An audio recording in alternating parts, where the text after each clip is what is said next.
ఆంధ్రప్రదేశ్లో చాలా చోట్ల చౌక దుకాణాలకు డీలర్లు లేక ఖాళీలు ఏర్పడ్డాయి.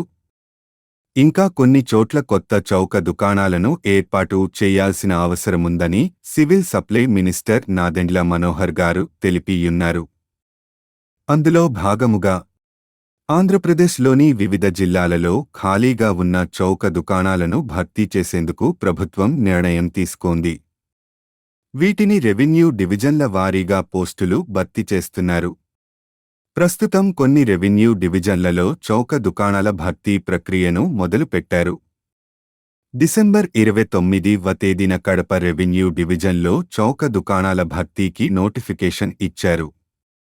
ఈ నోటిఫికేషన్లో ముఖ్యమైన అంశాలు: అభ్యర్థులు 18 నుండి 40 సంవత్సరముల మధ్య వయస్సు కలిగి ఉండాలి.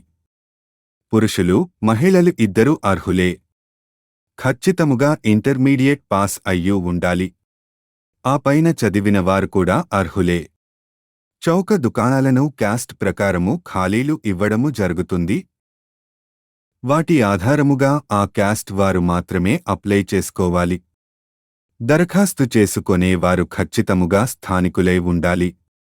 సచివాలయము నుండి పొందిన క్యాస్ట్ సర్టిఫికేట్ ఉండాలి. దరఖాస్తు చేసుకోవడని 7 రోజుల సమయము ఇస్తున్నారు. కాబట్టి కావలసిన సర్టిఫికేట్లతో సిద్ధముగా ఉండండి.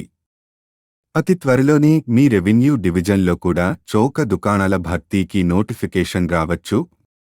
కాబట్టి ఈ అవకాశమును మిస్ చేసుకోవద్దు. ఇలాంటి మరిన్ని వీడియోల కోసం మా ఛానల్ సబ్స్క్రైబ్ చేసుకోండి.